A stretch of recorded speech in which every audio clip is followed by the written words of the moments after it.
Apparently, some folks from Generation Z are making disparaging marks about Generation X, of all people, which happens to be my generation. And you all see this smirk on my face because, I mean, why would anybody ever bother us? We didn't have the opportunity that the baby boomers had. Hell, many of us didn't even have parents like the millennials had. We didn't have internet. We had 3 stations, 1 cable channel. Depending on what part of the country you grew up in, you maybe had 1 urban station. But for the most part, we didn't really have much. And so we were kind of left to our own devices. You were lucky if you had a bicycle. Shout out to Schwinn, many memorable days, hitting that front brake a little too hard and feeling the results thereafter, after I bust an endo without a cup. But I don't see why anybody would pick on us. I get it. The millennials complain about the economy crashing in 2008.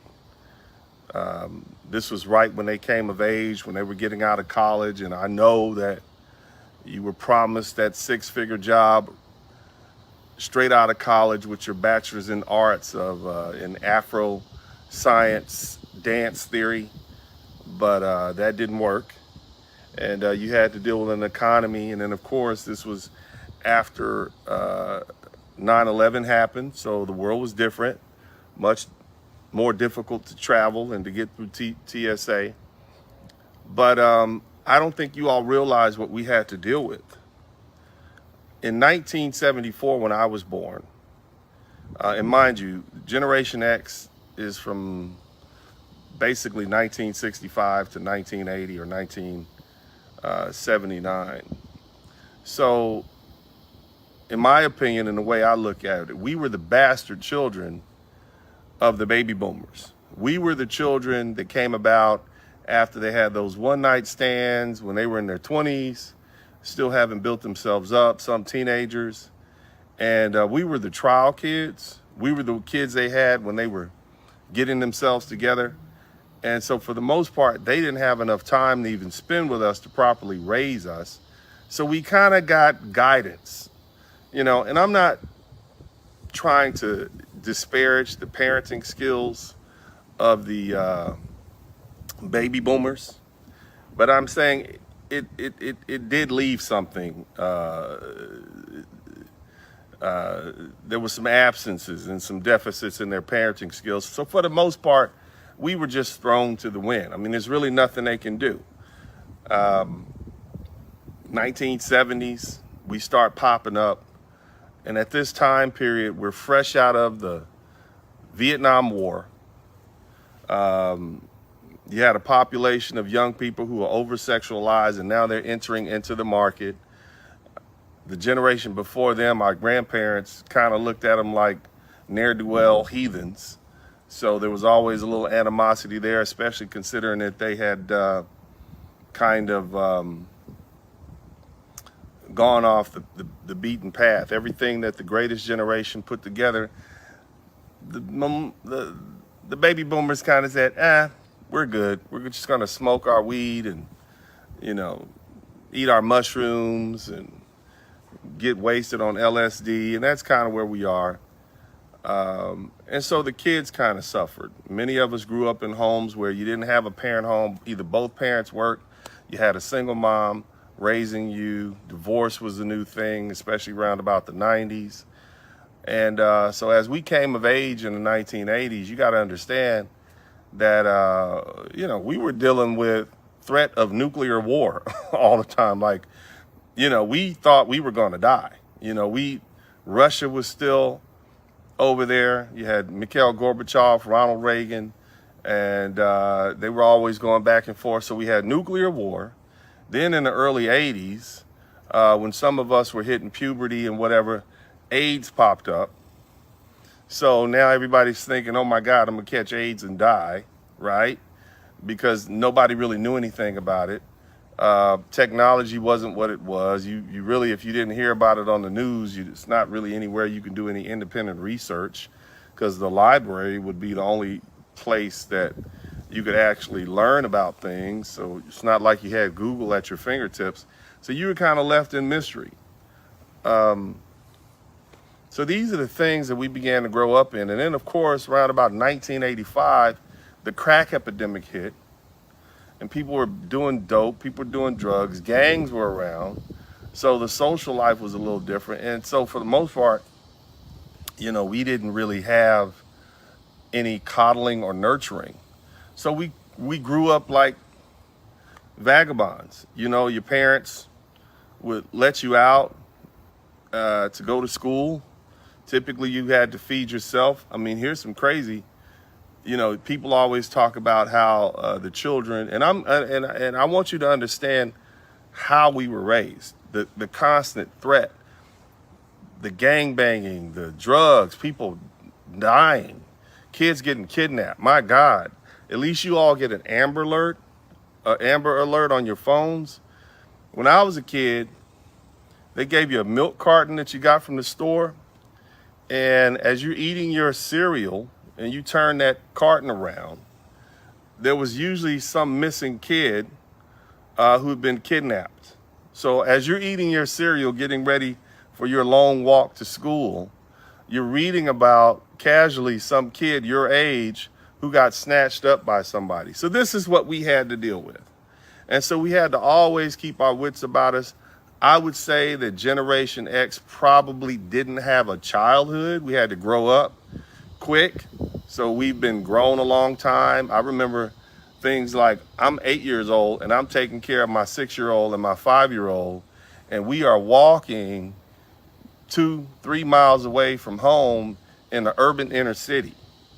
And just to let you know the type of lack of supervision that I had, that many of us had, my parents are just now finding out about some of the things that I did with my adolescent cousins, like starting a riot, breaking into literally starting a riot between a mass fight between some fraternity guys who lived across the street. They were having a party. We were at our my mom had left me there to go hang out with her friends, and my cousins were over. So we had a barbecue pit, on a little mini barbecue pit on the patio, and there were charcoal briquettes in there. And across the street, maybe, 30 or 40 feet away, we can look down from my mom's second-story building in this huge apartment complex, and these frat boys were having a party. So, we decided it was a good idea to start throwing charcoal briquettes at them. And as we rained down charcoal briquettes, it hit somebody, and then somebody turned around and hit somebody else, and then that person hit somebody else, and next thing you know, it was a slugfest at the fraternity house across the street from my mom's apartment.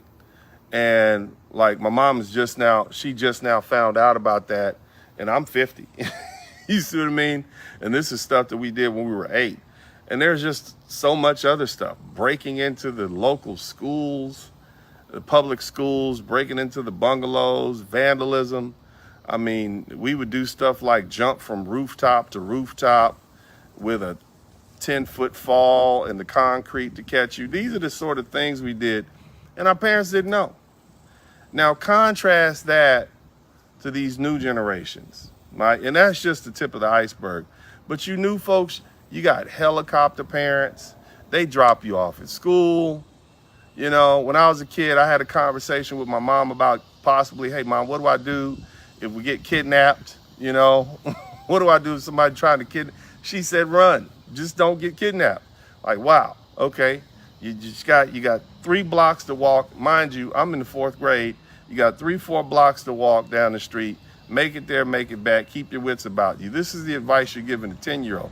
Can you imagine letting your 10-year-old child in this day and age do some of the things that we did, like ride the bus from one part of town to the other, ride your bike for miles and miles on end, unescorted by yourself, just herds of kids in the street with bikes. You all don't do that. These young people don't even do that. So, we were, for the most part, feral. We were wild. We were, and it wasn't like we were innocent kids. We were doing stuff. You got bullied at school.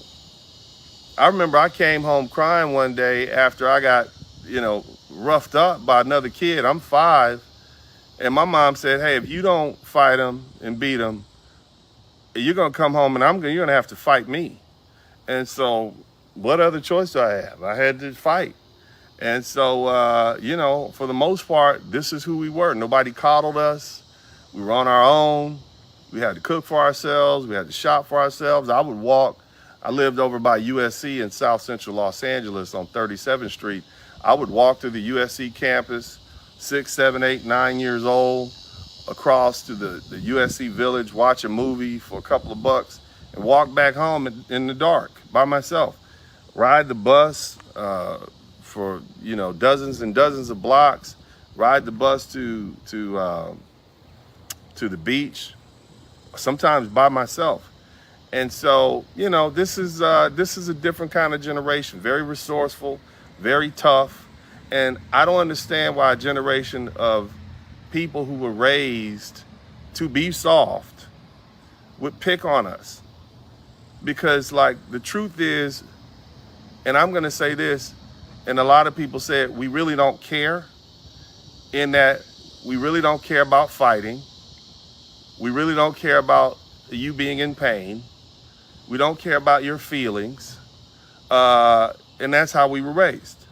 Even as a parent, I have to contrast my parenting style with that of some of the younger parents, because I just don't care if my kids are out there getting kicked in the stomach in their martial arts class. I'm like, all right, cool, you'll be all right. Just walk it off, get some water and get on back out there, because life is tough.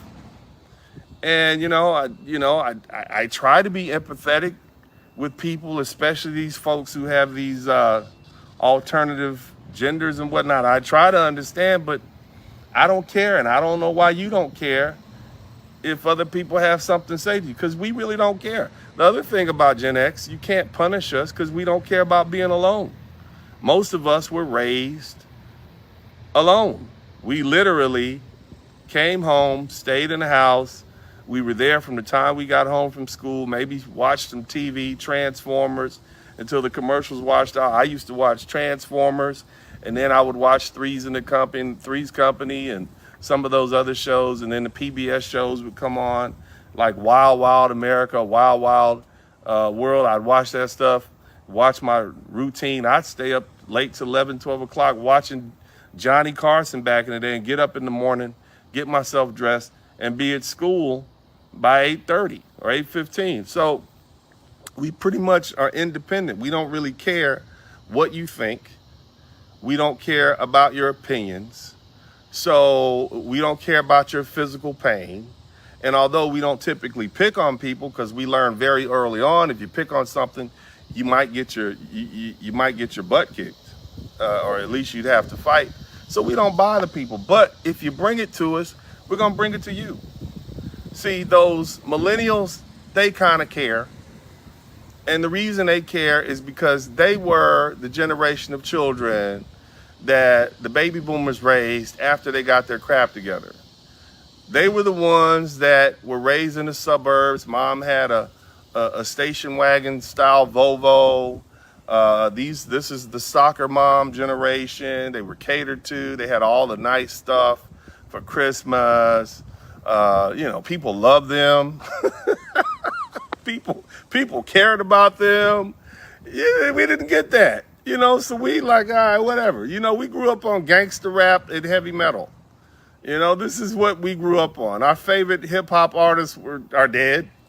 We grew up This is what all the most vile part of the 1980s and 90s came from people who were, for the most part, icons of our generation. And we liked it. Even the movies, the best horror movies, Freddy Krueger, Jason, Pinhead, Poltergeist, all this scary crap, you had people who were underage. There was no, it was PG and it was R, okay? So mom drops you off at the movie theater, you're in there watching movies, American Werewolf. I mean, you got the crap scared out of you, and then you had to go about your business. So we just learned to deal with stuff. You know, it's not, I don't need therapy. I'll tell you a story. I went to Manual Arts High School. Manual Arts High School, for you all who don't know, is part of the Los Angeles Unified School District. All of you have heard about Crenshaw, and you've heard about some of the other schools like Westchester. There's a lot of famous people from LA that went to Westchester and some of these other. I went to Manual Arts. I want you to just think of that name, Manual Arts. What do you think they taught there? They taught manual arts, plumbing, electric, auto mechanic, wood shop, carpentry. But by the time I get there, they cut the budget. So even though we had the shops, they didn't have any money for those. So, you know, it's just a bunch of young people growing up in the hood, and it's right on the corner of King Boulevard, Martin Luther King Boulevard, in Vermont, in the heart of South Central. And just so you know, anytime there is a school or some major institution on the corner of Martin Luther King Jr. Boulevard in any city of America, that is the heart of the urban inner city. And that's where my high school was, right there. Not in the nice part of town, right there in the hood. And so one day, you know, I'm hanging out with my friends during the nutrition break that happens around about 10 o'clock. And lo and behold, I hear gunshots. I'm like, oh, well, it's normal for the area. I look over and there's a kid laying on the ground and 3 other people jumping the back gate to escape. So come to find out, a kid that I know from school got shot on campus. Oh my God, yeah, right? That's horrible, right? But this is 1990 something. This is not 2020 something. So SWAT team didn't show up. They took him to the hospital. I think he's all right. I think his name was Freddie. I forget his name. But we had a lot of El Salvadorian immigrants coming up from El Salvador and some of the other Central American countries. So it was a lot of conflict. This is when MS-13 was in its infancy. You had the Crips, you had the Bloods, you had the people who were just tough kids from the hood. The crack was hot. You know what I mean? You had people who were growing up in crack-addicted homes, folks on welfare, all right there. Nevertheless, gang violence. Nothing new. Happens all the time outside the school. But as this person got shot, you would think they would release the school, call the parents, come get your kids. No, they sent us back to class, right? No therapy sessions the next day. They did a news article on it. Oh well, next to class. This is what we dealt with. Now contrast that to some of the stuff you see happening today. These kids, man, you guys aren't built the same as we are. You're not built to deal with the trauma. You're not mean as we are. You're not as prone to violence as we had to be. And, you know, we're older now, so we really don't, care, what you do. We just kind of want to be left alone. But golly, why would you pick a fight with these crazy psychopaths from Generation X? Because they really don't care. And here's something else I want you to understand. What I find, and when I talk to other people in my generation, because we kind of looked up and was like, damn, that's it? Is this all we got? We don't really have a childhood to look back on fondly. We didn't have great family lives. For the past 20, 30 years in our adulthood and middle age, it's kind of been like, so what? We're moving forward. We're going into our 50s and 60s and 70s, I guess. So it's like, man, you know what? As a generation of people who were told that they wouldn't live to be 26, we're kind of at a point where, we just don't care anymore. And I'm not speaking in general about every Gen Xer, But I'm saying these are people you don't want to mess with because they might not mind taking you out. You see what I'm saying? I mean, if you pick on the wrong one on the wrong day, they're really not afraid to go to prison. They're don't really have a whole lot to, move forward to, so yeah, if it happens, it happens. I'll catch you next lifetime. But for the most part, you can't scare these people. So why pick a fight with them? You can't shame them. They don't feel sorry for you. They don't mind making you feel pain. And they're not afraid to go to jail or prison. So why would you mess with these folks, man? Whole different generation. No other generation like us. We're like, we're better now. We have families, we have stuff to live for, but there's still always that culture that we were raised in. And, you guys should just fall back. You little pink-haired, ear, nose, ring having, they, thems. Y'all need to chill, man. We're not the ones. Generation X, not the ones, man.